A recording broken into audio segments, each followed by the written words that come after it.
Hello, everyone. Good to see you.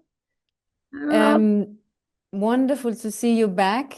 I hope you all had a really good Easter and that you're ready for this closing session for More Women in Research, Learn and Lead Together, Get Funded. Now, this is a community of academics and researchers. It's about learning and leading together. So you already started doing it, but if you haven't introduced yourself in the chat, please do that. So write your name, your institution, and your research area, maybe your country, so everybody can see who's joining. And also really important, if you want to listen and participate in French, then click the interpretation button at the bottom left of your screen and select Start. And here, let me just call Monique, who will translate for you so you can meet her. Monique, are you here with us? Yes, Bonjour à tout le I'm monde. already there. J'espère que Hello. vous avez passé de très bonnes fêtes de Pâques. C'est un plaisir de vous retrouver encore une fois. Alors, pour tous les francophones présents, vous pouvez, pour tout le monde bien sûr, mais au niveau spécifiquement pour les francophones, vous pouvez vous présenter dans le chat. Vous pouvez inscrire votre nom, votre institut, votre domaine de recherche afin de pouvoir mieux vous familiariser. Il y aura un lien pour vous permettre d'adhérer au groupe WhatsApp de la Fondation qui vous donnera accès à toutes les informations importantes de l'organisation. Alors, n'hésitez pas à saluer tout le monde et, comme je l'ai dit, à mettre votre nom, nom de votre institution et le domaine dans lequel vous travaillez. Merci. Thank you, Monique. Now, my name is Vibeke Quaid. I'm Senior Communications Advisor for the NIDA Fellowship Center, which is under the Ministry of Foreign Affairs in Denmark. We administer the research funding for between Danish collaboration projects between Danish universities and universities in low and middle income countries that Denmark works with. And I'm here with my good colleague, Naliaka Oder from the Mavaso Institute. Hi everyone. Big welcome. Good to see you again if you've come back. Good to see you for the first time if it's your first time.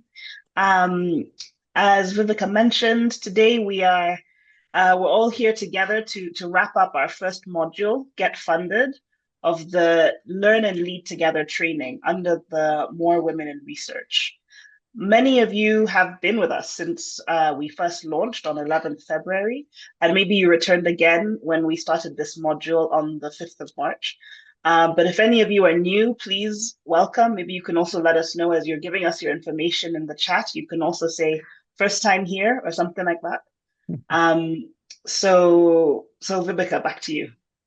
Yeah, just a quick reminder of why we are here. The More Women in Research community aims to strengthen the collaboration and network among women researchers and academics and pave the way for more women in research, simply because we don't have enough women researchers on a global level, particularly when it comes to leadership positions. The community started in 24 in Tanzania among mainly the NIDA-supported researchers from African countries. But then it has spread to Asia and also Latin America, and now it also includes Mavaso Fellows and others. So different activities takes place under the umbrella of the community, and it's all about really learning and leading together and lifting each other up. And here in 26, we are specifically concentrating on 3 areas. The first is how to get funding, very important. The second is communication, almost as important. And the third is mentorship, which is mainly actually one of the things that people have kept on telling us that we should emphasize. Exactly. So to recap, on the 5th of March, we introduced the Get Funding module with 2 fantastic guest speakers. We had Dr. Peace Uwambaye, and we also had Dr. Margaret Holm Anderson. And then that was followed by a 5-week period of self-paced learning where you could access the materials from either the DFC website or the Mawazo Learning Exchange platform. And so today we're rounding out the Get Funded module with another exciting session. And once again, we have 2 amazing guest speakers lined up for you. We have Elizabeth Ngala, the Director of Finance at Mwazo Institute. And then we also have Nicole Winship, who's the Senior Strategy Officer at Gates Foundation. So what we'll do is first we'll hear from them individually, and then later we'll have time to come together and have a panel discussion. But before we start, then let's dive into something else and warm up a little bit. So many of you, we know that you were part of the launch, and you're also part of the starting session of this module. And around 150 of you have finalized the self-paced material too.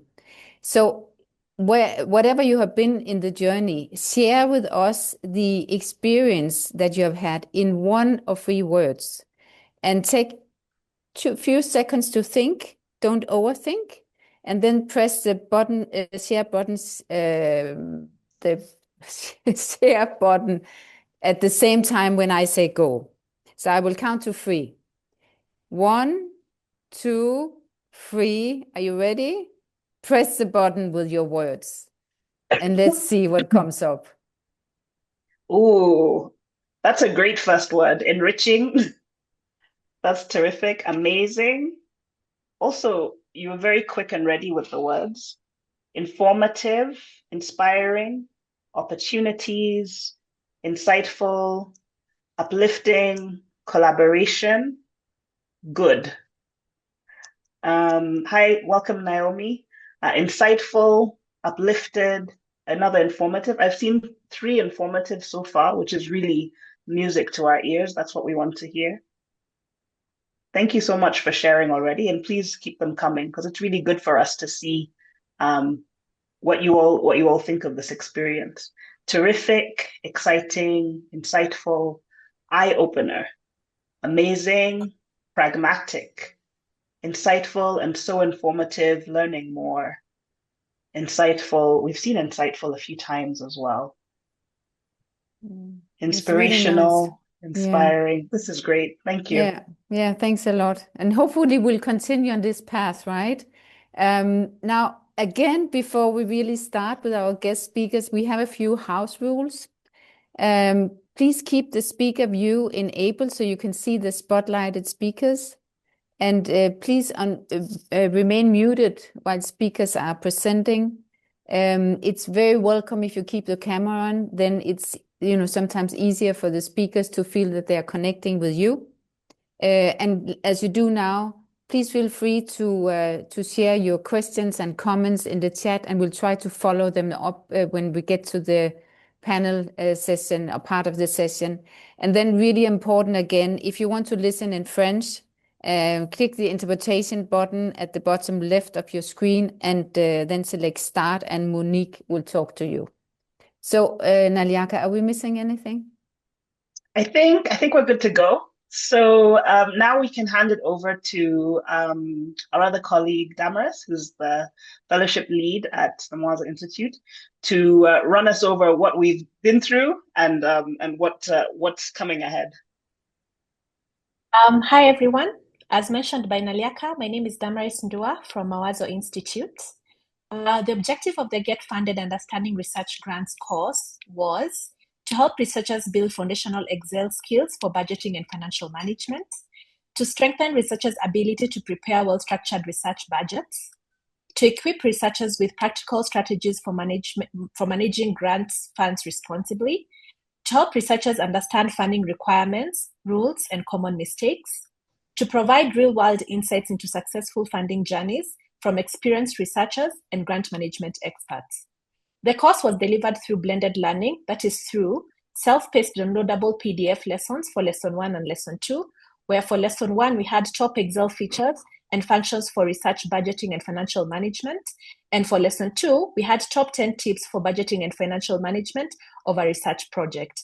And through 2 live virtual sessions for storytelling, discussions, and peer learning, we had the first live event on the 5th of March, where we heard from our fellow researchers, and this is the other live event, which is the last lesson, where we will hear from experienced grant management experts, sharing practical lessons from their grant management experience, including common challenges, mistakes to avoid, and strategies for success.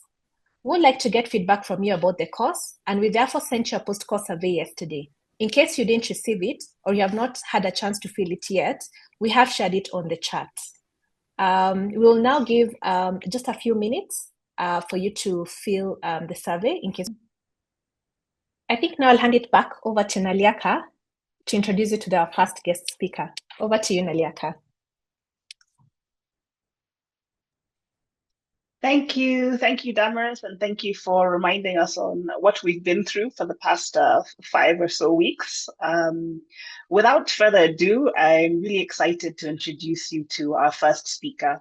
So Elizabeth Ngala is, as I said, the Director of Finance at the Mawazo Institute. She's a certified public accountant of Kenya, CPAK, schooled at Strathmore University with more than 20 years work experience in this field.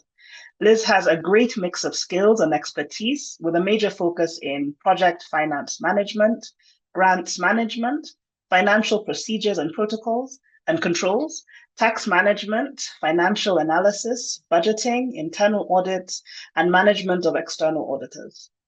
Liz also enjoys and has experience in drafting, training, and implementing finance manuals, policies, and guidelines. Before joining Mawazo, Liz was the finance manager at EED Advisory. As an active member of the Women on Boards Kenya, she has a passion for purposeful leadership and is currently a board member at EED Advisory and Atlantis Finance Kenya. While Liz is presenting, please feel free to add any questions you have in the chat. And as I said earlier, after both of our speakers have spoken, we're going to then open up for a Q&A. So keep typing in the chat any questions you have. But for now, welcome, Liz. Thank you so much, Naliaka. You know, as you're introducing me, all the introduction sounds really serious. I have my elder sister, who's also a researcher, who's joined us here, and my best friend. And I'm wondering, I know they're just wondering, who's Liz? Because how you've introduced me is really serious. But thank you so much for that introduction, Naliaka. And thank you so much, everyone, for joining us. And I'm just going to start by giving you some very interesting statistics, but then with the African context. So the African funding reality is that 60% of African women researchers are doing their PhDs. They highly rely on personal savings to fund their research. And only 15% receive funding from their own universities, 10% from African institutions, and another 16% from other sources. And the implication of this is that access to formal funding remains extremely limited.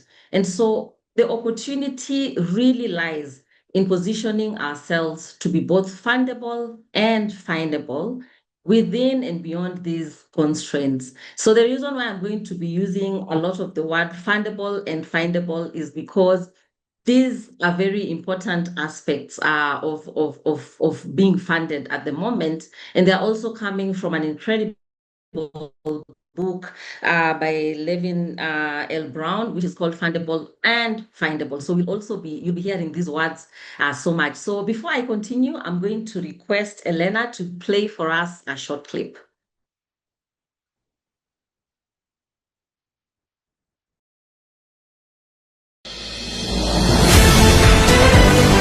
In other news, the US government has pledged to donate over 200 million USD to support education for struggling children in Africa. 200 million USD to support education for struggling children in Africa.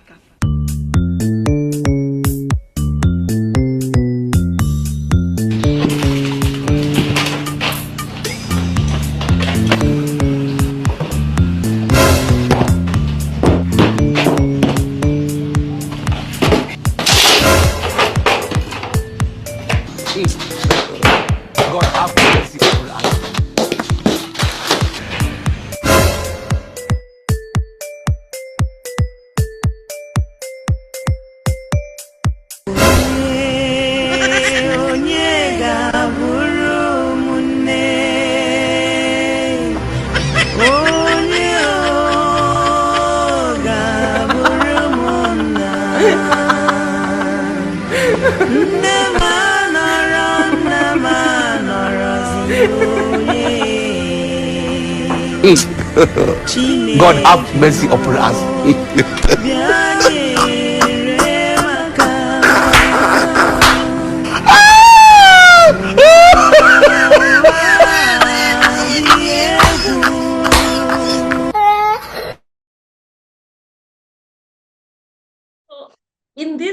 there's a government official who hears that funders are coming to support education. And so what does he do?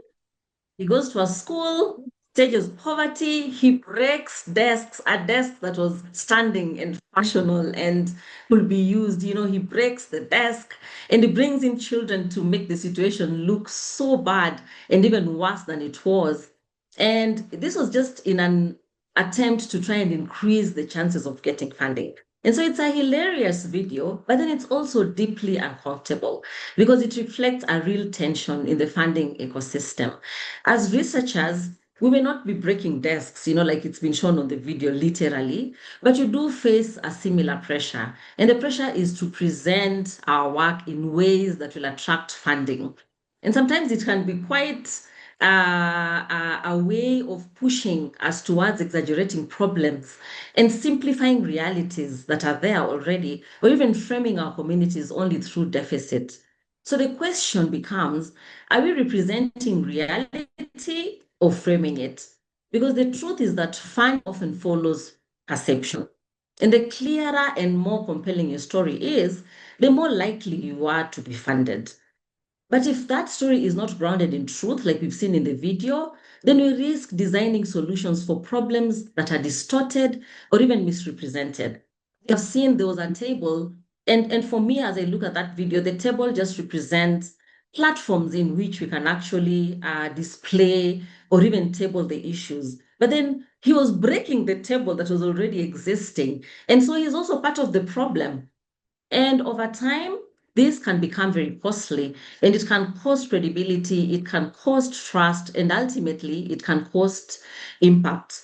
Our work at Mawazo and with engaging with African women researchers, we've seen how easy it is to feel like you have to really translate your work in what funders want to hear and to make it sound more urgent, more extreme, really exaggerating, and even more fundable. And it's because it's a very competitive area that you're operating in. But you've also seen that most powerful research and work that endures and is grounded in some much simpler and work that is just being communicated honestly with a lot of clarity and deep respect for the communities.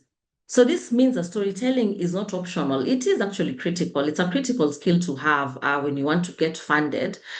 But then you just have to tell storytelling ethically. It needs to be ethical storytelling. It must be rooted in evidence and in honesty and in dignity and not just deficit. As you've seen in that video, there was issues, with ethical, how that story was being told.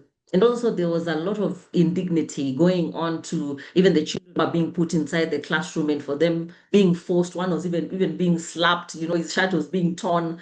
And so it's just to ensure that we are telling the stories in an ethical way so that your story can be compelling, but also let's tell stories that are true.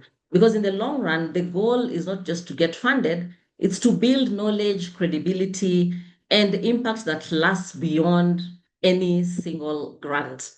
And so with that introduction, I'm just going to share my screen now to get into my presentation. That was just the introduction. So I'm just going to share my screen.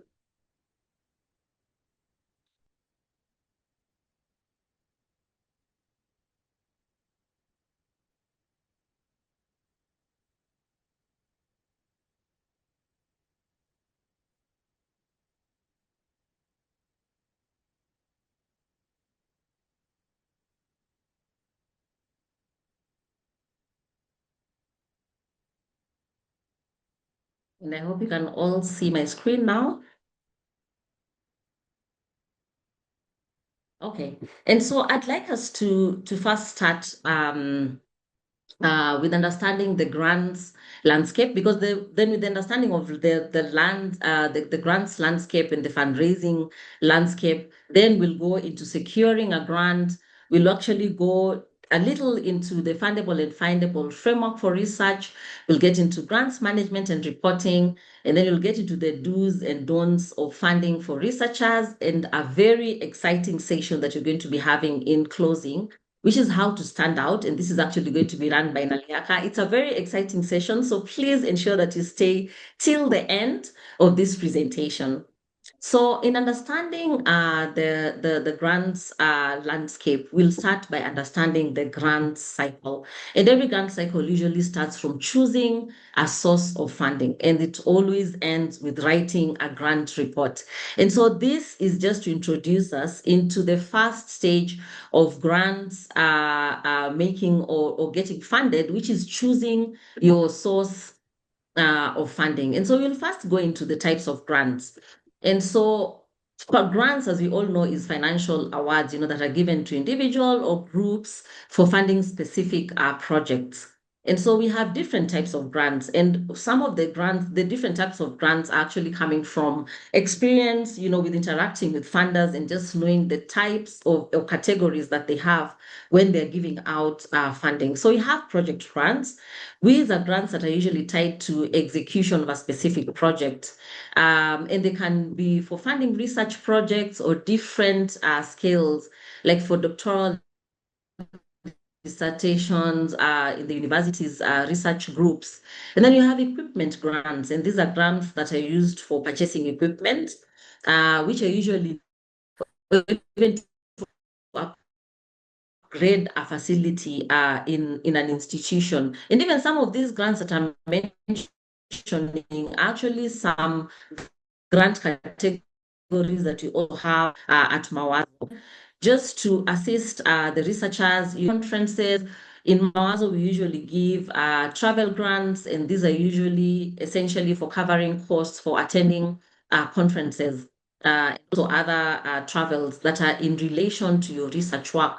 Then you have scholarships, and these ones are just partially, that usually can partially or entirely cover your student tuition fees or your living costs. And then you have professional development grants, which are grants that are provided to researchers for funding their training, for covering their mentorship. At Mawazo, we actually also provide mentorship for our fellows, but then also the institutions that actually give professional development grants. So those are just some of the types of grants, just as we understand the grants landscape. And then we'll also look at some sources of funding. And one of them is universities. And for universities, usually this is the pool is usually smaller. And so this is actually one place to look at if you're trying to look for funding, because usually with a small pool, then it means the chances of you getting this funding is very high because it's very less competitive.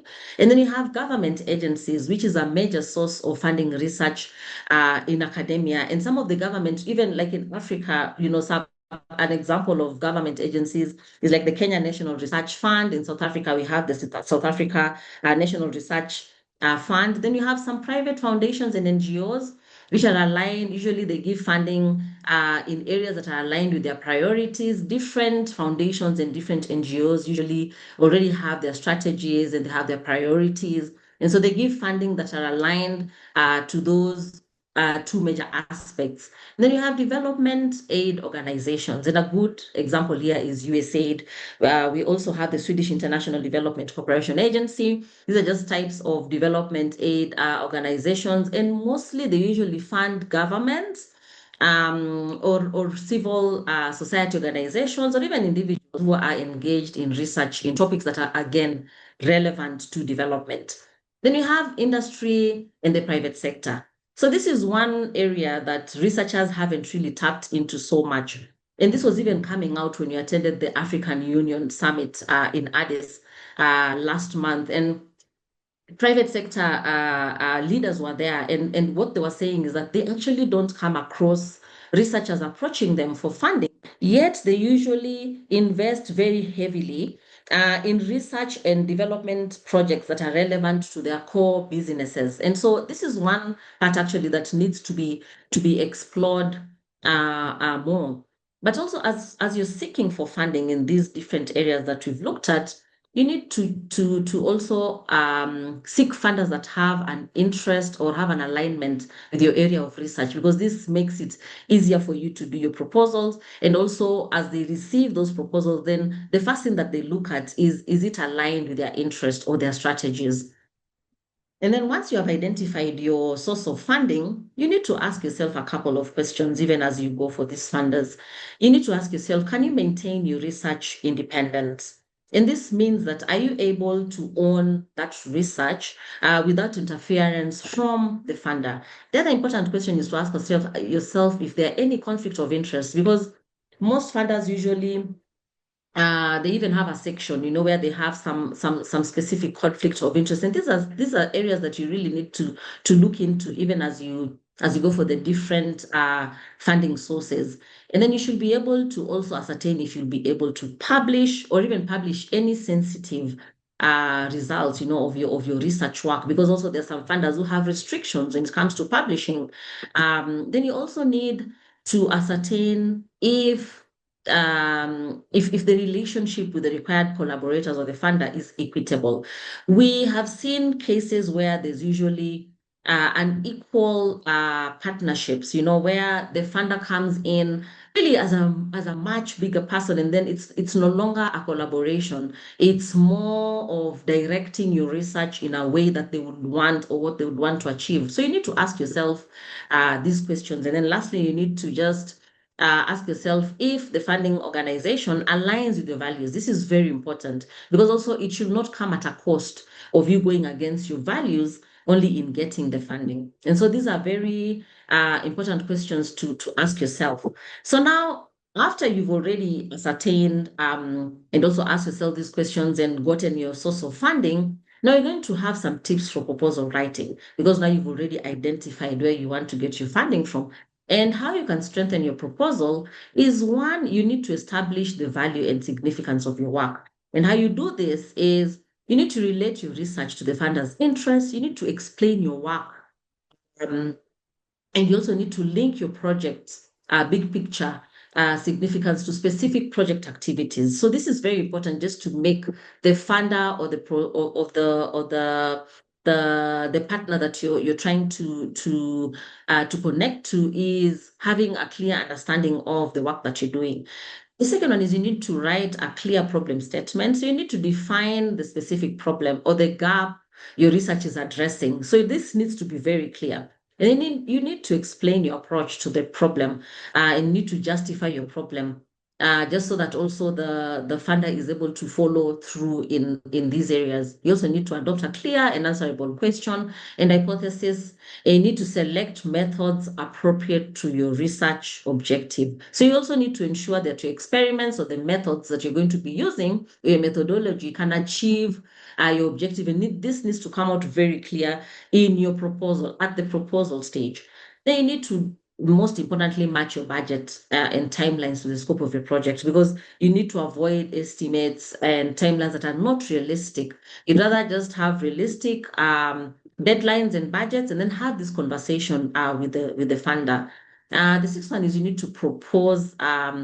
You need to strengthen your proposal by proposing research. So you're well equipped, to perform. So limit your proposed research activities only to those that your collaborators or your funders have the skills and credentials to complete. And then you just need to be very brief and concise. So you need to keep your research proposal brief. Avoid adding a lot of information that might be relevant information, or may be relevant, but then it just makes the proposal really long to read, that could lose the funder in the process. And then we're now going to get into an exciting space of just looking at the fundable and findable framework for researchers. So the reason why I took this out is because of experience. There's some of the experiences that we've had, at Mawazo and as we run fundraising, and we realize that you can actually be fundable. And so that means, you're making your research attractive to funders, which is really good, but you're not findable. And so that means you can't be seen. People just don't know that you exist. But also you can have visibility, but then you're just not fundable. And so we're just going to look at some key elements of what being fundable and what being findable means. So some of the key elements of being fundable is you need to be relevant. It's your relevance. You need to align with the funders' priorities and global challenges. Very, very important, because the fundraising landscape just keeps shifting. You go to conferences, you connect with funders, and they just keep changing all the time. Their strategies keep changing depending on global challenges. And so you need to be aware, you need to have relevance to the trends and what's going on so that you also know how to position yourself. The second one is clarity. You need to be very simple, concise, and have a logical flow of ideas. We've talked about that. Credibility. You need to have a strong track record and a solid data, and methods and methodology that you're going to use to achieve the objectives that you're working on. And then impact is very, very important. So you need to have clear, measurable benefits of the project. Measurable is the key word. It needs to be measurable because then how are the funders going to be able to measure the impact? And you need to demonstrate this. Visibility is you need to be very realistic. We've talked about this. Very interesting elements on being findable. Visibility, just optimize your search engines. And you can use a tech person, the people who actually are experts, in optimizing your search engines, and you can always leverage this. Networking, active profile, on academic and social networks, and conference attendance is very, very important because some of the conferences that we've attended have actually given us sight of what's happening in the fundraising landscape. And so it's very important just for you to be able to have an active profile and also be able to attend conferences. Then you need to have a clear and accessible language for broader audiences. Don't assume that all the funders are researchers. Some of them don't understand the jargon. And so you need to have accessible language and also just have very clear language. Break it down and make it very simple. Publishing open access journals is also another way of accessibility and also ensuring that you can be findable. And so now very exciting is just seeing how these two work together, because now you need to be both fundable and findable. And so some of the outcomes of being both fundable and findable. And if you look at it, actually, I just tried to bring some aspects of being fundable and then marry them to being findable and what the effect of that is. So if you can have a strong proposal and then you have very clear objectives, and then you also have high visibility, you have the networks, then it means you maximize your chances of securing funding. If you're credible, you have a credible team, you have a validating team expertise and resources, and you also have active engagement with funders and very proactive dialogue, then it means you're able to build trust and lasting partnerships. And then if you have very clear impact and relevance, but then you're also communicating effectively to your target audience, then funders will see value quickly and very clearly. So then now, just moving on to grants management and reporting.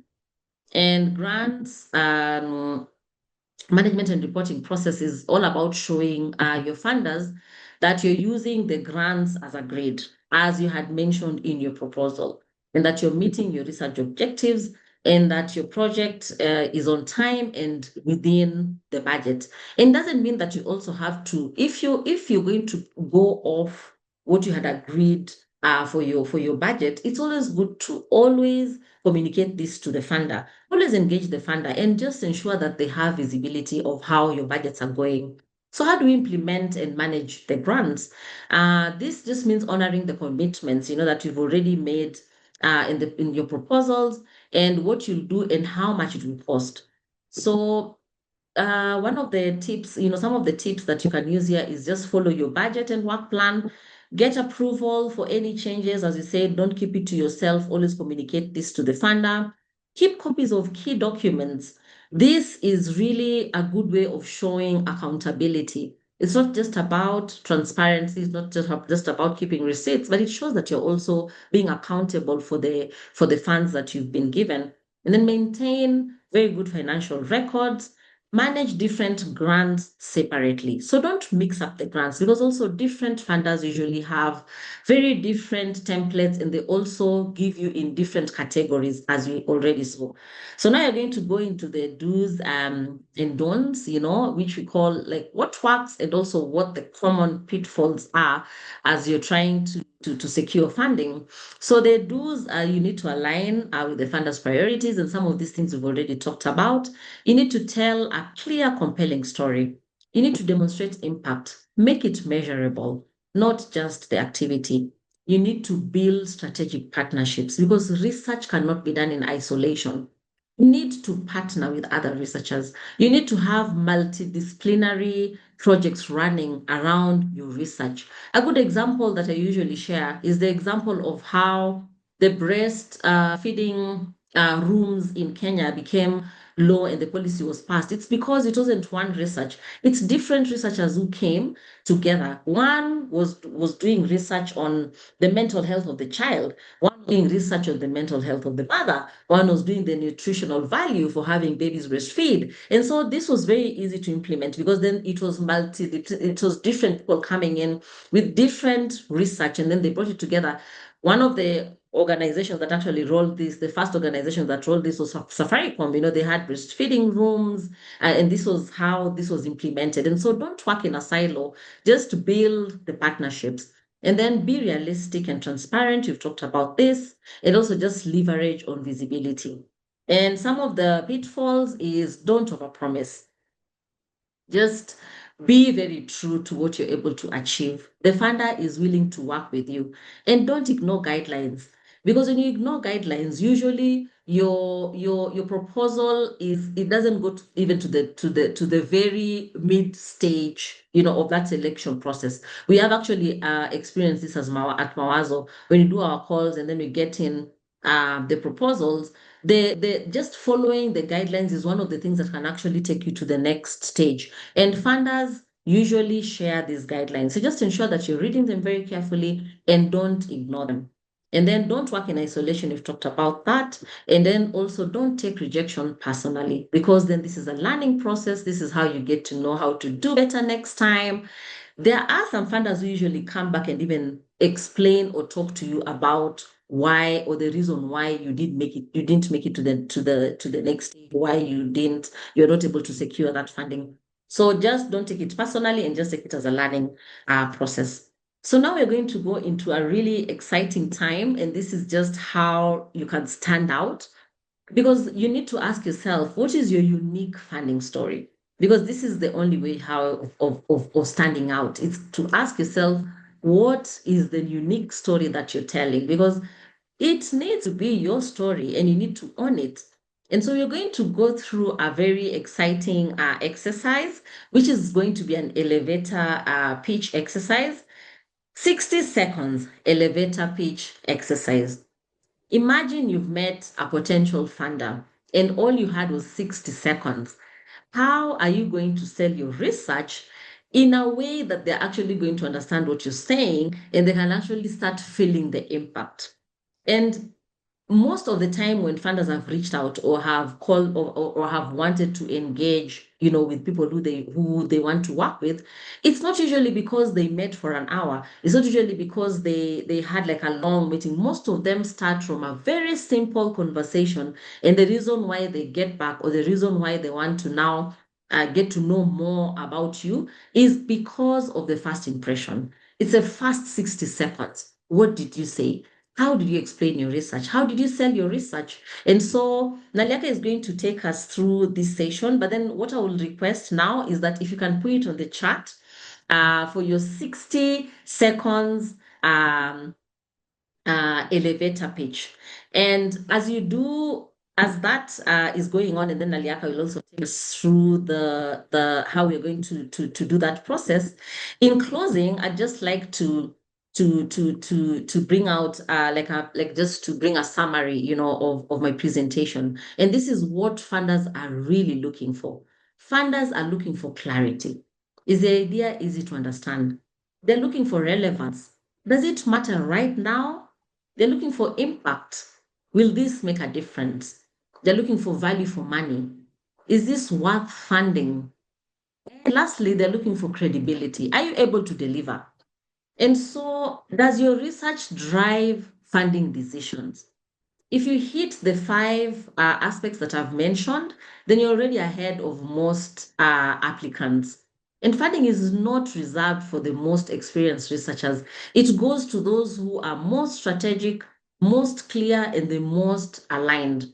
So if you learn how to position your work, you don't just apply for funding, you actually become fundable. Thank you so much. Back to you, Naliaka. Wow, thank you. Thank you, Liz, so much for your presentation. And I've been noting in the chat, there's lots of questions and some conversations already happening. So we'll circle back to those questions. As a side note, this whole session will be is being recorded and will be shared with you after we conclude. So I've seen a lot of worry about maybe not being able to follow with all the slides. Don't worry, you will definitely have them after this this session. So thank you again, Liz. And Liz ended with a sort of homework for you guys to give an elevator pitch. As she said, it's 60 seconds. And so you can sort of write it in the chat, a short elevator pitch, and we'll circle back to that after we've concluded with the speakers. So maybe for now, you can just be really thinking and maybe start to jot down what are the key aspects of your research that would make it into your elevator pitch. But for now, I'll hand it back to Rebecca. Thank you also from me. This was really great, elaborate, and thank you for bringing out the fundable and findable aspect because they really play well together. Now, for those of you who are Danida-supported researchers, you are very well conversed with the guidelines that are used to get a Danida-supported grant because you already tried that. So you know what public funding is about. But maybe you're not so familiar with the philanthropic and private funding. So therefore, and for this whole community, we have invited Nicole Winship from Gates Foundation today. And we are so happy that Nicole is with us from Seattle. And that means Seattle, that is super early in the morning. I think it's 6 o'clock or something. So thank you so much, Nicole, for getting up early. And please, I'll encourage everybody else now. Nicole is with us and is taking the time to write your elevator, or at least think about your elevators pitches to impress her. Now, Nicole is a strategy professional focused on women's health and global development. She has 10 years experience advising organizations on corporate strategy, grant making, and impact measurement. For Gates Foundation, where Nicole has been since 2024, she's Senior Strategic Officer from the Gender Equality Division Office of the President. She's supporting the strategic advisory function to guide investment, strategy development, and partnership opportunities. And her primary focus areas is women's health, I think very close to your heart. So we are very excited to have you here and to hear from you what it takes to get research funding from the Gates Foundation. Great. Thank you so much, Vibeke, for the kind introduction. If you'll bear with me, I will share my screen. Okay, great. Well, hi, everyone. I'm really excited to be here today. I want to thank Liz for the fantastic presentation. I think it gives us a really great foundation to continue the discussion and think about how a specific funder, in this case, a private philanthropy like the Gates Foundation, how we think about our grant funding, and importantly, how you can access that funding or increase your odds of accessing that funding.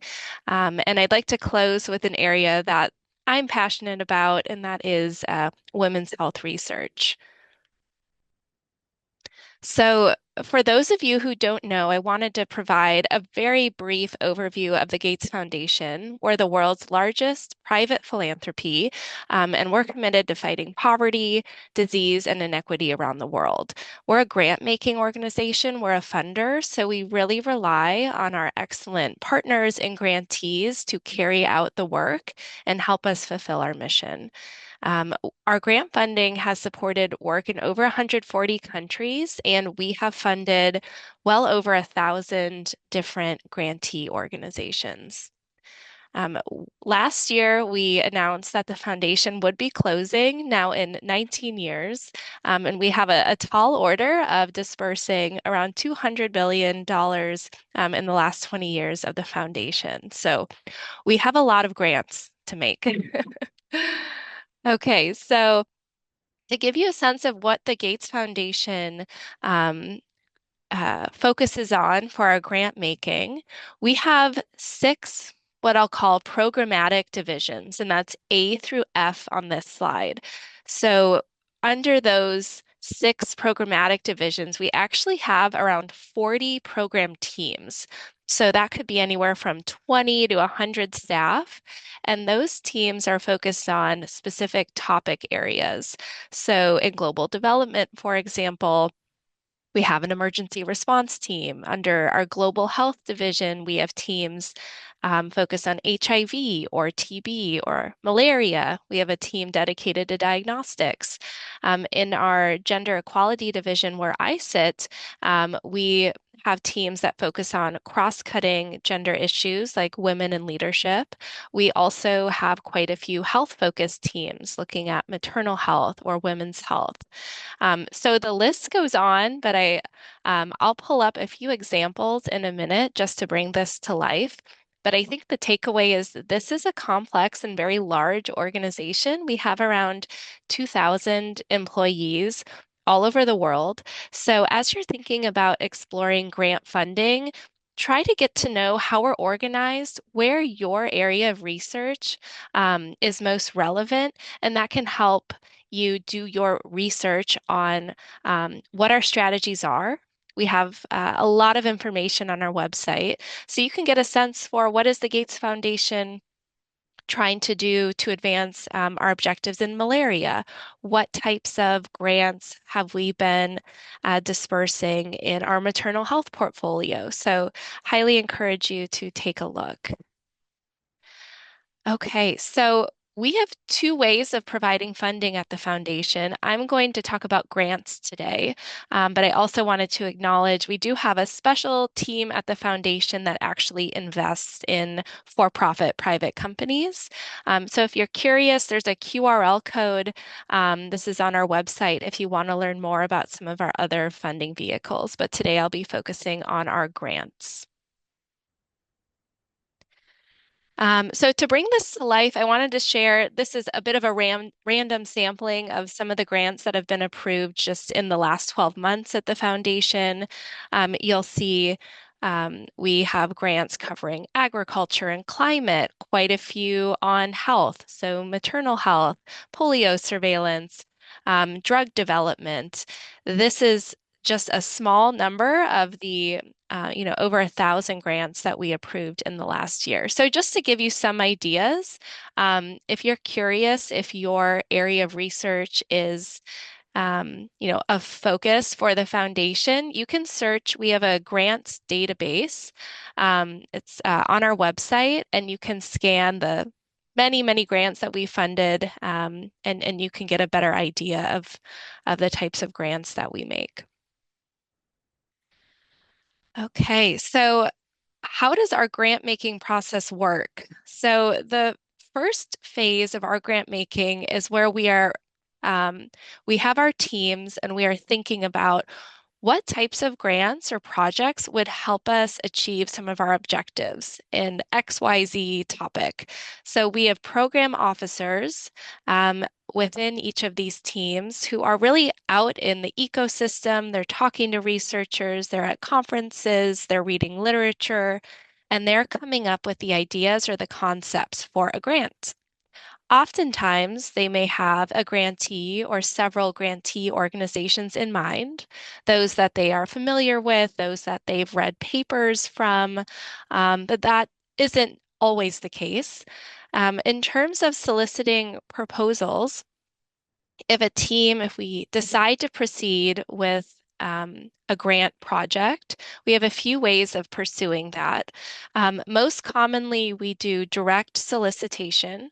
So we know who a research group is or an organization.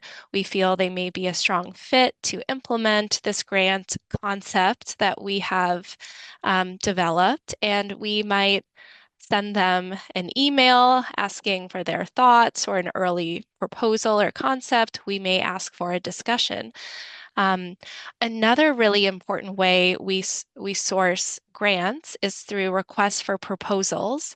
And I would say there's two kinds. So there's public RFPs, which are posted on our website. I wanted to give a special shout out to our Grand Challenges RFPs because there are 6 live right now, and you can find those by following the QRL code. But for researchers earlier in your career, maybe you're interested in pursuing your first grant with the foundation, for example. Grand Challenges is a really great place to start. We launch those throughout the year. They are smaller in terms of grant amounts, so it might be 100,000, 150,000 for a grant project, but they're a really great way to for us to get to know you. And even if you aren't accepted for a grand challenge in the first round, at least we've been able to read your proposal and we've learned a bit about you. So I highly encourage you to take a look at our Grand Challenges site, especially for these opportunities that are closing at the end of the month. So I won't go into I think Liz talked about some of the reviews, approvals, what it's like to work with a funding organization once your grant is approved. So I won't go into much detail there. Okay, so how to improve your odds of grant funding? I would first echo Liz's presentation on being fundable and findable. I might have to use that in the future. I think that's a really great way to think about it. I wanted to call out a few things that I think maybe are more specific to a private philanthropy. And as Liz mentioned, we have our own strategies and priorities. So get to know, that funder first. What are their objectives in a certain area? Is your research, does it fit into one of those? So really understand the relevance of your work before you engage or draft a proposal. Impact pathway. So a lot of times we're funding, early research or evidence generation, and it might be several steps down the line to where that research actually results in impact and benefit for people. But we really do want you to think about that in your grant proposal. Charitable purpose. So this is something that is very important, especially to private philanthropies in the United States.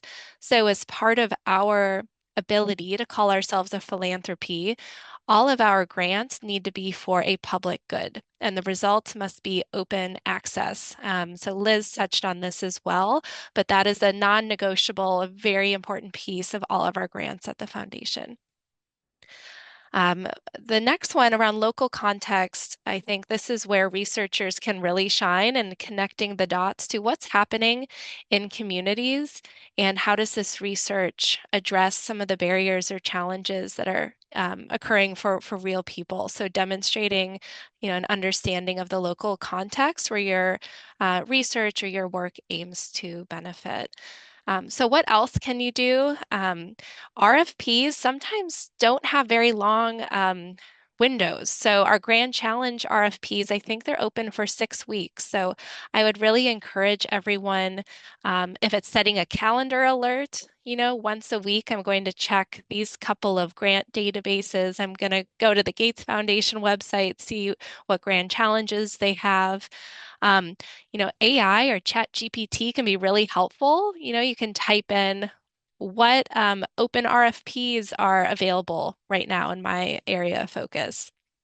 There's also mailing lists. So a lot of funders, you can sign up for an email list and you will get notified right away if an RFP goes live. And we have that on our Grand Challenge site. And then lastly, visibility. I think Liz covered this really well. Your odds are better of receiving a direct solicitation where we come to you with a grant idea if we know who you are. So if you're attending conferences, if you're engaging in working groups or collaboratives, that always helps. And I think the elevator pitch exercise is really great because you might run into, a Gates Foundation program officer at an event or at a conference, and being able to share a bit about yourself and the research that you do can be really useful. Okay, so this is my last slide. As I mentioned, I focus on women's health at the foundation, and this is one area where I'm so excited at the growing number of female researchers, because the women's health gap is really going to be filled and supported by women researchers. So women have been really historically left out of a lot of research in the past, especially in clinical trials. For decades, all of the evidence was based on male biology. So we have a huge gap in understanding and evidence for women's health, and the Gates Foundation cares about this deeply.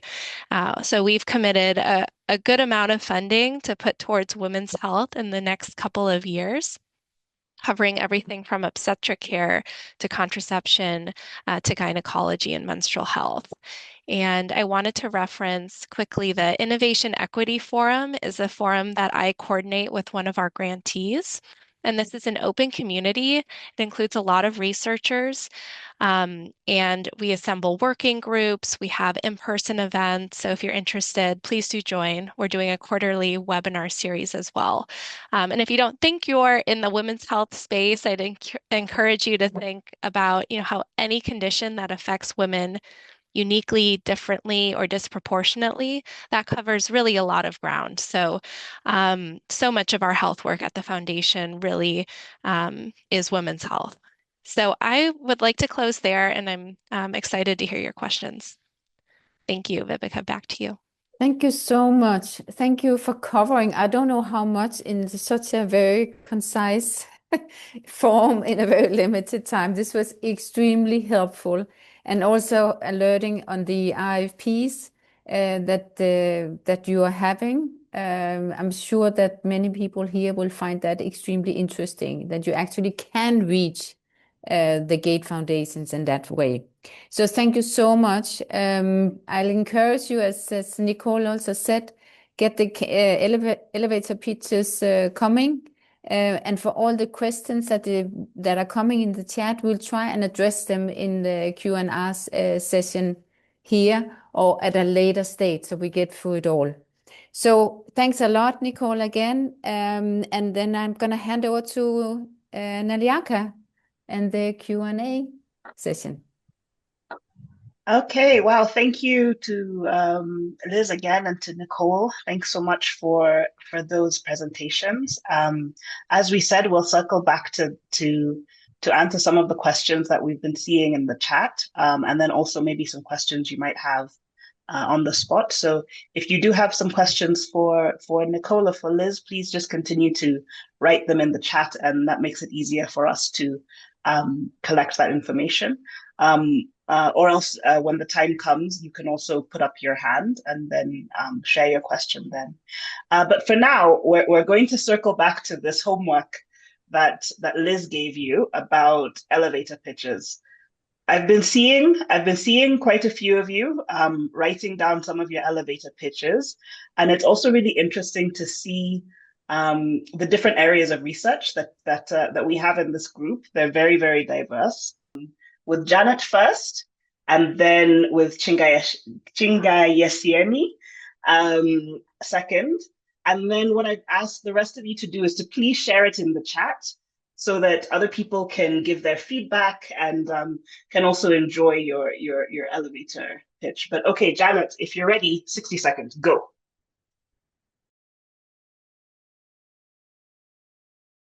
Janet, you're muted. You're muted. Sorry, let me, I didn't realize. Sorry, good afternoon. So women's health is neglected, underfunded, and under-researched globally. So women who make up half of the world population are suffering in silence. Needless to say that they make 70 to 80% of the human resources for health, and yet we still do not have comprehensive menopausal education. In solidarity, we have created a consortium of 26 countries from the global north and global south, and to explore the meaning, the experiences, and perceptions, as well as coping mechanisms of women in menopause. To that end, we are seeking funding of around 900,000 US dollars to make this possible. Thank you. Oh, 50 seconds. You did it in 50 seconds. That's incredible. Well done. Has that given you some confidence? Look, absolutely. So thank you for this opportunity. Absolutely. It helps. Great. Thank you. Thank you so much, Janet. Okay, next, if we can hear from Chinga Sayeni. And this time I'll count you down so that everyone is ready. So you can come in, you can unmute already, and then I'll ask Elena to put the timer on, and then you can go. You've got 60 seconds, okay? So Elena, if you can put the timer, and now.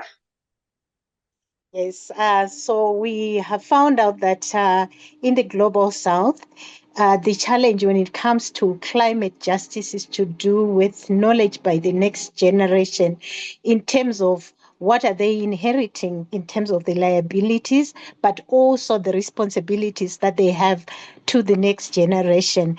And for Africa, it's even worse because we are losing necessary and important biodiversity to do with indigenous species. So my project proposal is around re-establishing indigenization as a responsibility in climate justice, especially with children in mind, and what it can do for their health, for their education, and also for their social growth. So we are seeking 100,000 to re-establish indigenous biodiversity. Wow. Okay. Were you on purpose doing it so that you could get right to the second, or did it just happen like that? It just happened. It just happened. Oh, okay. Well done. Thank you so much for sharing that. And I hope that for both of you and for everyone in the group, you've seen that while it can be something that feels a bit scary, it's also something that's very doable. You have the information already. Nobody can sell you like you can sell you.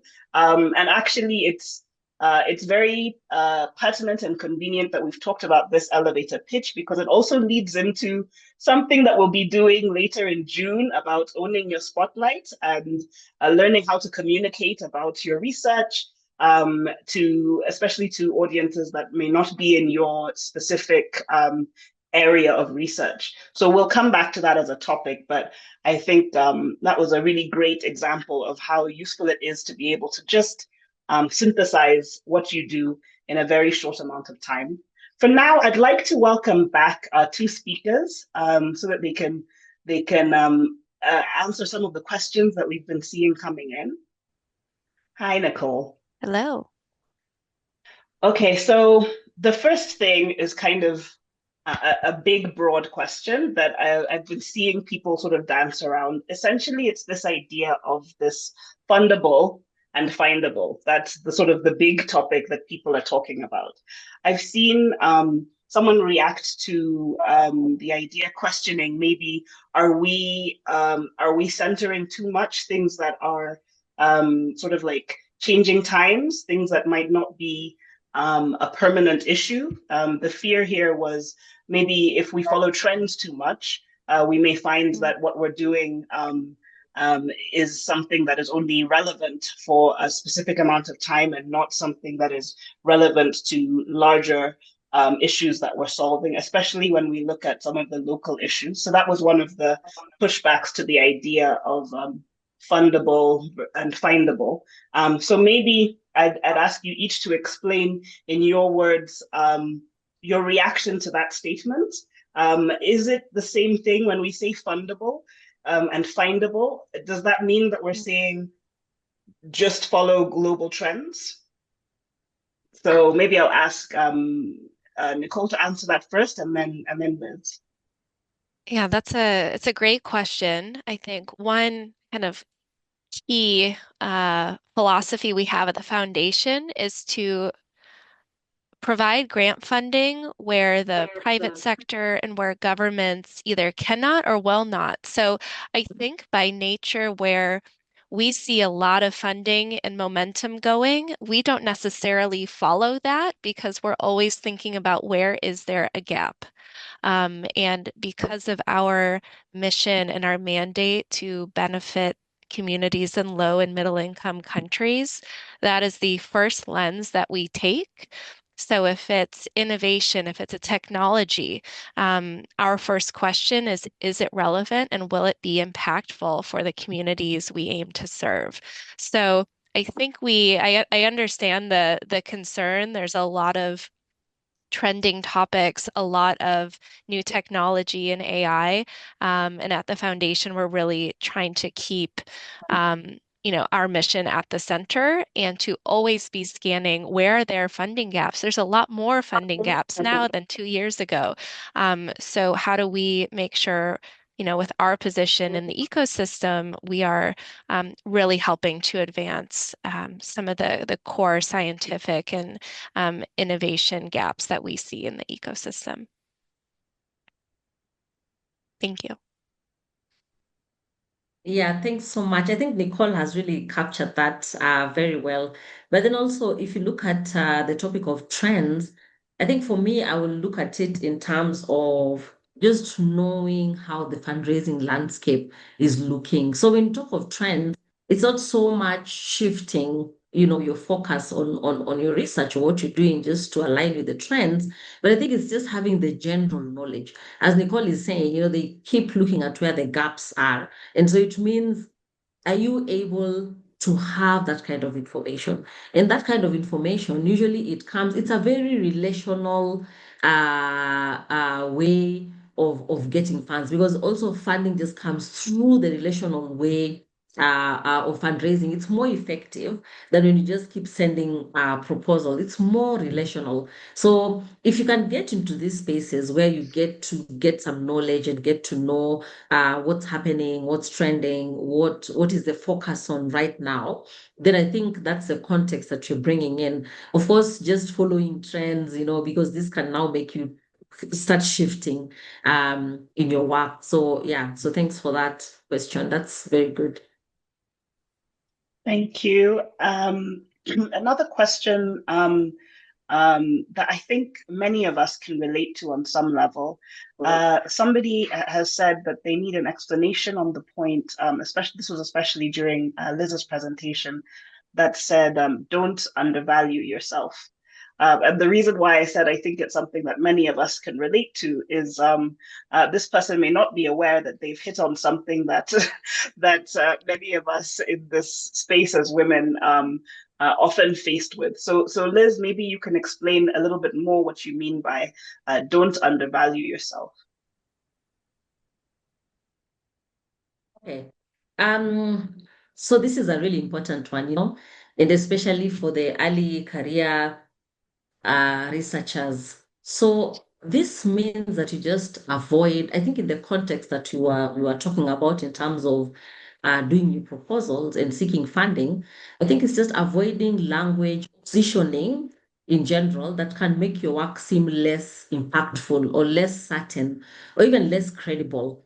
So undervaluing what it looks like, like practically maybe is like using weak language. I think even Dr. Rachel was just sharing, like when you're giving your elevator pitch, some of the language that you can use. So some of the weak language usually is when you use a lot of try, or this might, like when you use words like might or try, then you're downplaying your expertise. But then also pricing your budget too low is also another practical way on how you can be undervaluing yourself.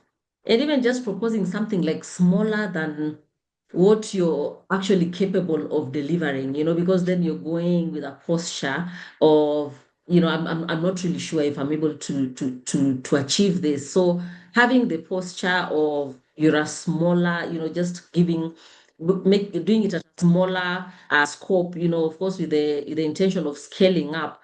But then you're probably actually capable of delivering, but then you're going with that posture of I'm going to just propose something smaller. And this usually happens when you want to keep safe. Because also why this matters and why you should not undervalue yourself is because funders want to invest or make an investment decision. So if your proposal is sounding a bit uncertain, then it means it's showing some lack of confidence, and then also you lose clarity in that. And so even if your idea is strong, then you end up losing some clarity. So that's what it means by valuing yourself. So I think, sorry, thank you, Liz, but I think that Naliaka just dropped out, so I'm just gonna jump in instead of her here. So what about you, Nicole? What do you think in terms of undervaluing yourself? Yeah, I think about, there are so many complex problems that we're trying to solve in the world. And I think what excites me about meeting new researchers is, there's a place for your very specific area of interest and research question. And it's very likely that your unique perspective, your unique focus area is valuable. And I think, not being afraid to really demonstrate it may feel like, oh, this is very specific or very niche, but I do think it's extremely valuable to funders, especially, an organization like the Gates Foundation. As you saw, we are tackling so many different things, and we have very detailed strategies and ideas about what it will take to advance in malaria, in HIV, in women's economic opportunities. And often we're looking at very granular grants and opportunities. So even though the overall funding pool is very big, in reality, we make very targeted specific grants. So I would say like no research question is too small. I think it all fits into this bigger picture, and it's a huge complex puzzle that we're piecing together, and every piece is really important. Thank you for those lovely responses to that question. One of the other questions that came up was, I think, in response to us talking now about like findability and going to conferences and being more visible. One of the questions was, does this mean if I haven't interacted with a funder before, my chances are lower? So maybe Nicole, you could first answer that question, and then Liz. Yeah, it's a great question. I don't think it's inherently a disadvantage. If we think about the two different ways that the Gates Foundation makes grants, one being direct solicitation, where yes, being known I think is essential, because it's the foundation proactively going out and saying, I think you would be great for this grant idea that we have. But for our RFPs, one of the reasons we launch open RFPs is because we want to find new researchers and organizations. I personally review a lot of grant proposals that come in through our various grant challenges, and we, get excited when we find a new organization or a new research group. And it's through some of these types of initiatives that we're always trying to be more inclusive, have a wider reach in our grantee base, especially, we make a concerted effort to not continue giving grant after grant after grant to the same institutions. So it's a priority for us, and I think the open RFPs are a great way. Some of the collaboratives, like the Innovation Equity Forum, that I coordinate is also a great place where I get to know new researchers. So I think, being unknown is not necessarily a disadvantage. I think if you can come with credibility and a bit of a track record, that can help, and that can raise, your grant proposal to the top, even if we haven't worked with you before. Thanks for the question.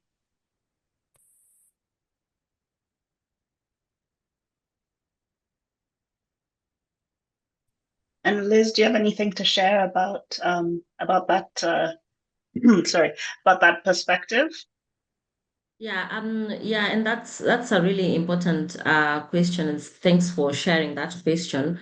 So while prior interaction can be, helpful in securing funding, it's not a requirement, for securing funding. And as Nicole has mentioned, funders they assess the strength and alignment, of your proposal and how clearly it addresses their priorities. And so many successful applications, they just come from researchers who are engaging, with the funders even for the first time. And so that being said, building relationships can just strengthen your chances over time. Because then when you're engaging with funders through webinars, conferences, then it means you're already positioning yourself, or then also you get informed on what their priorities are. So not having prior interactions doesn't mean you have a low chance of getting funding, but then having informed engagements will just strengthen your positioning in getting funding. So it's not like if you don't have interactions, then you have a low chance, but then it just strengthens because then you're having informed engagement, and then you get a better understanding of their priorities and position your work more effectively, even as you're doing your fundraising. Thank you. Okay, so we're coming to the end, near the end of this. So I'll ask one question, and then I'm going to prepare you on what the last question is, so you have a little bit of time to think. So the last question I'm going to ask is if you have any sort of like parting shot or a final word of maybe of encouragement or of advice to this group. And while you think about that, the last question from the community is about rejection. I know, Liz, that you spoke about the things that rejection can mean, and in terms of learnings. Somebody has asked, so how much rejection does one have to have before they've truly learned? And so maybe we can just circle back to this idea of rejection, and you can share again some of the ways to deal with or look at the different ways to look at rejection. So Liz, if you could first respond to that, and then Nicole. It's a very real and very important question because there isn't like a fixed number, but from experience, because I think this question is also, it just wants us to share like from experience. From experience, the rejection has just been part of the process of almost everyone that you interact with. So it's not unusual for researchers to face several rejections before securing, your first grant. Sometimes it can even be 3, 5, or even more times, of you getting rejection. But every time you get a rejection, it helps you refine your proposal. It helps you to better your understanding of what funders are looking for. Because also some funders usually come back and actually communicate why you didn't go through. But then it also strengthens your positioning and clarity. And it also just builds your resilience and confidence, because the more you put in these applications, then the more you even improve your writing and even how you're expressing your proposal. So I think it's a learning experience. And from experience, the researchers who succeed, are not the ones who just avoid rejection, but the ones who learn quickly and then they keep applying And even I think Nicole had also shared that, you know, for them, you actually get into their database. So it means every rejection is just data, you know, it's not a failure. So rather than asking, you know, how many rejections, maybe a better question would be like, what did I learn from the last one and how will I improve, you know, in the next application? And over time, you'll just realize that your proposals just get stronger and your chances just keep improving. And so as opposed to looking at it as rejection, maybe it's just look at it as a learning process. So there's really no number of times, you know, you can't fix a number to it. Thank you. And I'll add just a few comments. I think I think there's two scenarios where we're dealing with rejection in terms of a grant proposals. One where there's room for improvement in the actual proposal itself, but then there's also the case where it's a really excellent proposal. It's an excellent idea. It's just not completely on strategy for that funder at that point in time. And I think as funders, we can do a better job of communicating, you know, when it was something about the proposal that could have been stronger, or if it just wasn't the perfect fit for us right now. And I think as we already spoke about, just having that visibility and having someone read through your proposal, maybe in 1 year's time, the strategy at the Gates Foundation may have shifted, or we may do things in a sequence. So we have a very specific focus this year, and then we advance our thinking and we have a slightly different focus next year where maybe your proposal might be a better fit. I also wanted to clarify that we aren't a foundation that accepts unsolicited proposals. That's not part of our model. But it doesn't mean you can't, reach out. And if you meet a program officer, for example, in your area, there's more informal ways to connect.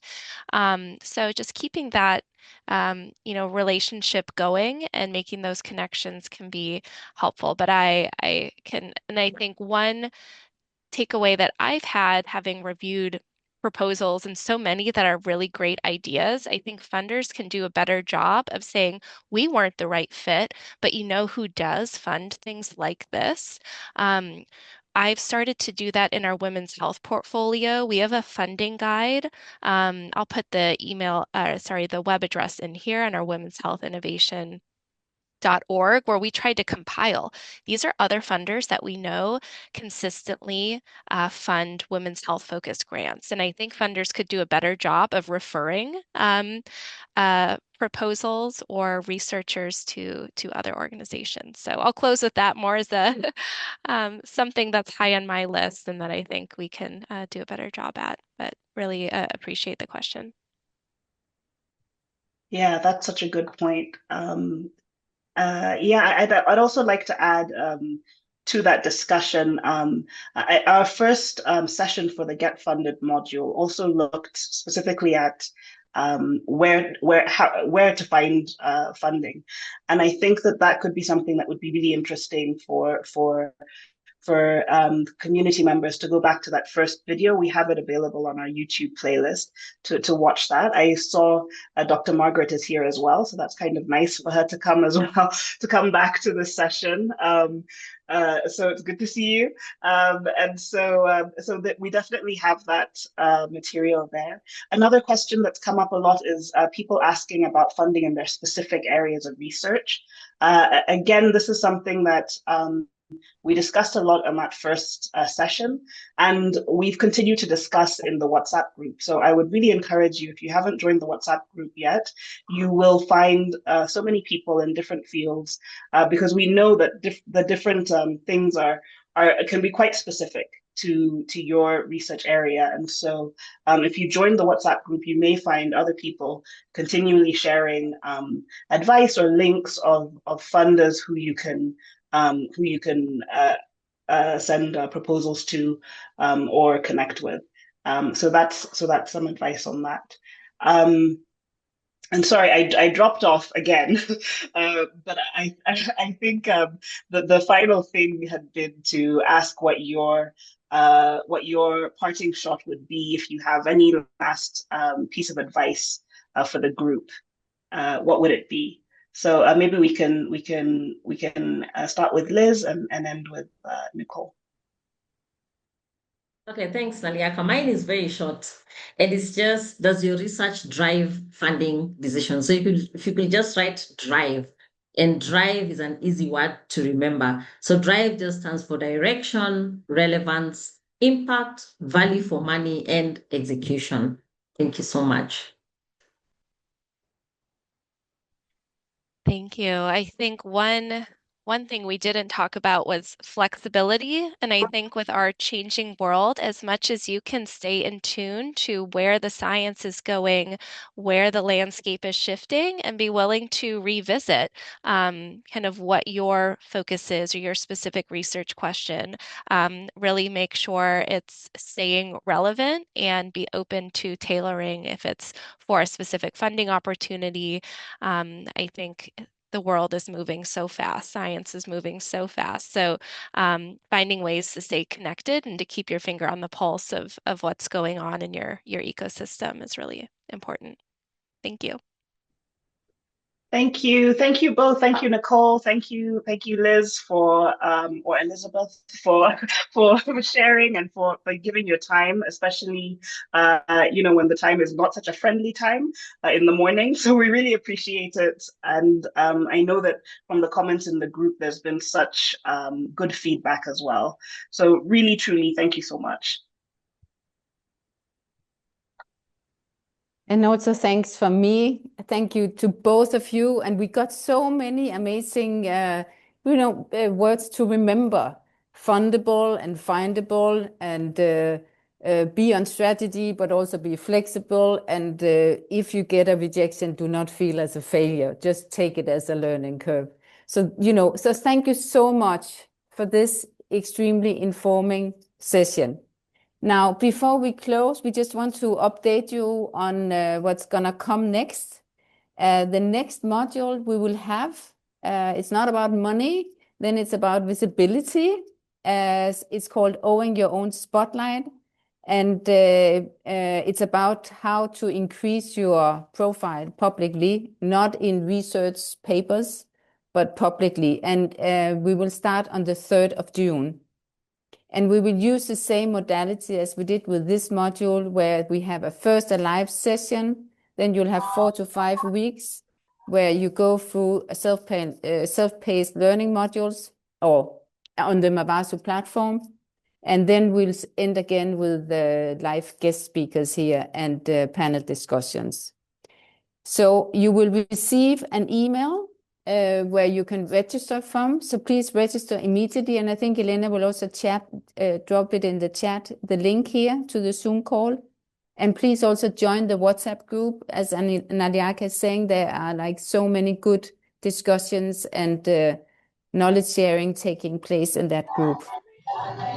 And then, Naliaka, there's something that's going to happen before the 3rd of June. Yes, so we have something exciting to talk about here. And I saw in the chat already, somebody was asking about taking this conversation outside of this group, gathering together in more tangible ways. And essentially, that's kind of what we want to do. So one of the most important aspects of this initiative is to ensure that we are building community throughout. So on the 6th of May, we want to give you the opportunity to do just that. We are planning on having a community-led session, as I said, on the 6th of May. And what that means is that we are going to have discussions around 3 or 4 questions or topics in a fishbowl-style discussion. The questions can really be around anything to do with the life of a woman researcher. It can still be about funding and finding research grants, but it can also be about publishing, about public engagement, about leadership.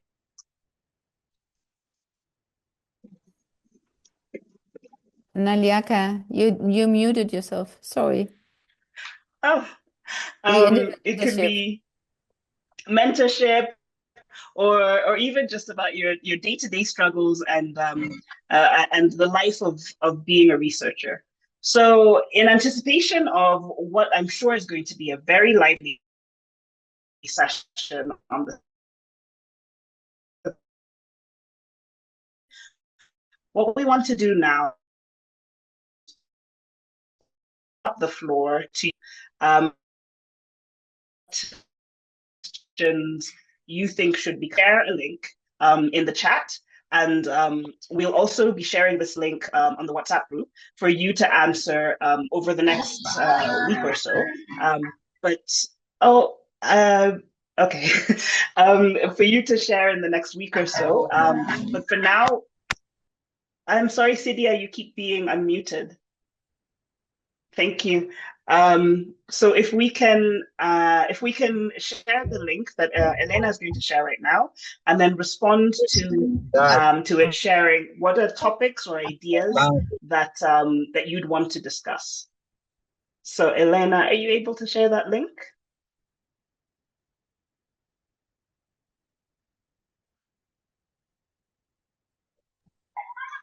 Alimenta, cuida.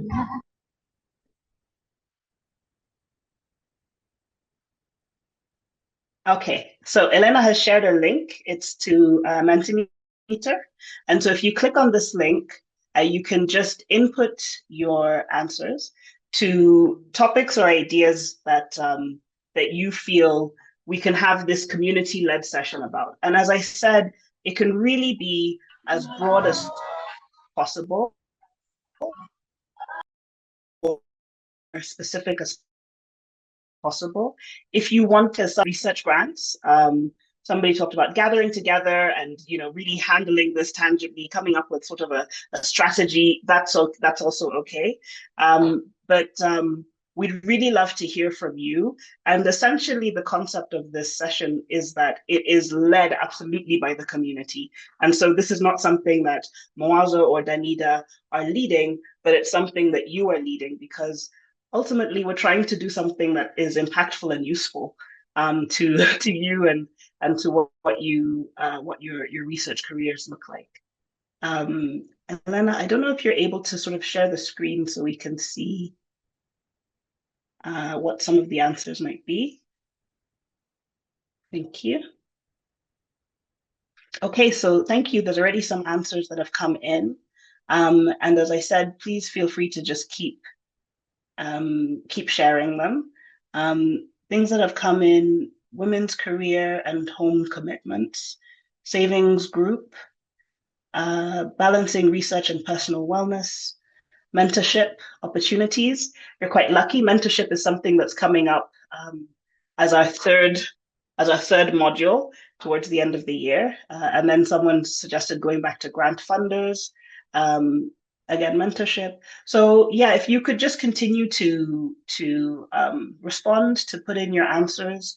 As I said, we're going to give the opportunity for this to keep going on through the week or so on the WhatsApp group.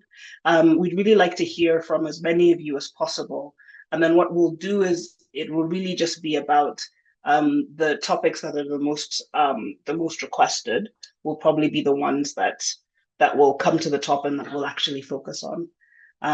But thank you so much for answering that question and for continuing to answer that question. Okay, so Vibeke, is there anything else that we need to cover? I think we are good. But I saw also that we had AI. AI came in as a topic, and that's also something that we are aiming to cover in next year in 27. And grant writing, that's also something that we may be getting into later on as well. So but keep it coming, as Naliaka says. And then otherwise, I think we are good, right? Please sign up for the 3rd of June. And also for the 6th of May, where you're deciding what we are going to speak about. And just to say it again, we are going to share the recordings and the presentations from this session here with you. It's going to come on email. And then I think there's only left to say goodbye and maybe also remind everybody and ourselves about why we are here, and that is because we need more women in research. And we have compiled, some of you may have seen it, but for those of you who have not, we are just going to show a small video that tells a little bit about the story of why more women in research, and kind of answers the questions of why is it that we are in this community now. But lovely to see you all, and stay on the call to see the video, and or otherwise, bye-bye from us here. Bye-bye. All around the world, women are having university degrees at the postgraduate level, but less than 30% of the global researchers are women. In Africa, of the 97 top-ranked universities, only 21% have women as chancellors, while only 26% have women as registrars. Something needs to be done. We need to start a conversation on how to bring more women into research. There is no country in the world that has reached gender parity yet. When we do not have enough women in research, we miss out on the opportunity for having women reflect the challenges that exist. When we miss women in research, we are missing perspectives of women in health, perspectives of women in education, how women think about technology. And that is important to note, because without these perspectives, it means we are missing out on interventions, on solutions that actually impact half of the population of the world. 50 women researchers across Africa gathered in Arusha in March this year. The discussion among these women resulted in creating a manifesto.